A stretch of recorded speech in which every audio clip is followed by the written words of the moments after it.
আসন্ন ঈদুল আজহাকে সামনে রেখে নারায়ণগঞ্জে ব্যস্ত সময় পার করছেন কামারিরা। ক্রেতাদের চাহিদা মেটাতে কোরবানির পশু জবাইয়ের ছুরি চাকু বানাতে দিনরাত হাড় ভাঙা পরিশ্রম করছেন তারা।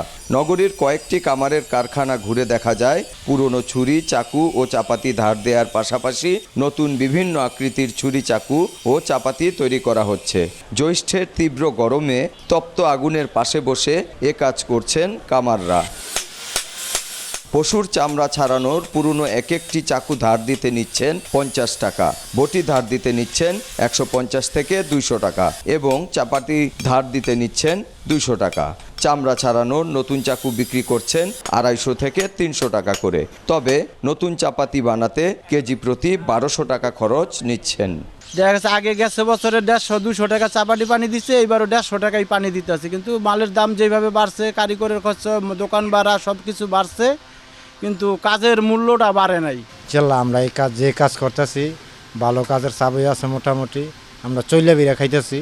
কামারের দোকান থেকে অর্ডার দিয়ে কিনে আনা বিভিন্ন আকৃতির ছুরি চাকু ও চাপাতি বিক্রি হচ্ছে অস্থায়ী বিভিন্ন দোকানে। এসব দোকানে ছোট বড় সব আকৃতির নতুন ছুরি চাকু ও চাপাতির পাশাপাশি পশু জবাইয়ের চায়না সামগ্রীও বিক্রি করা হচ্ছে। ঈদের সময় যতই ঘনিয়ে আসছে বেচা বিক্রি ততই বাড়ছে। যাচাই বাছাই করে দেখতেছি যে আপনার রিজনেবল প্রাইসের ভিতরে কিছু আছে দাম, তারপর দাম দর করে যতটুকু হয় 700 বাজারের ভিতরে আর কি নিতে চাইতেছি। কয়েকটা চাকু, তারপরে চাবাডি, তারপরে এগুলো দেখছি দামে হইলে আমি নিমু। আমি 400 টাকা বলছি, ওনারা 1000 টাকা বলছে চাবাডি।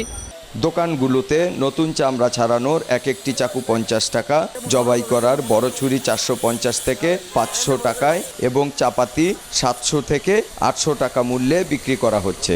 এছাড়া বিভিন্ন আকৃতির চাইনিজ কুড়াল বিক্রি হচ্ছে 50 টাকা থেকে 900 টাকা পর্যন্ত মূল্যে। একটা চাপাটি বানাইতে আইছি ভাই, এরা 900 টাকা চাইছে, আমি 800 টাকা বলছি। আগে 800 টাকা রাজি হয়েছি। কোরবানির ঈদ আসছে, সেই জন্য আর কি মাংস কাটার জন্য দাঁড় করাইতেছে।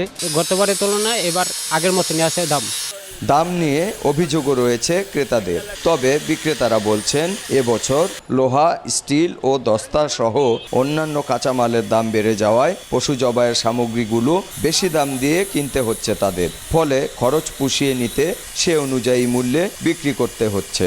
সবচেয়ে চাহিদা বলতে শিলা চাকু, তারপরে বটি, এগুলো চাহিদা একটু বেশি। তারপর চাপাটি, সাইড চাপাটি এগুলো একটু চাহিদা আছে। এইবার মালের দাম অনেক বাড়ছে, কিন্তু ওই তুলনায় কোনো কাস্টমার নাই। নারায়ণগঞ্জ জেলার 5টি উপজেলার বিভিন্ন স্থানে শতাধিক কামারের দোকান রয়েছে। শওকত আলী সৈকত, সময় সংবাদ, নারায়ণগঞ্জ।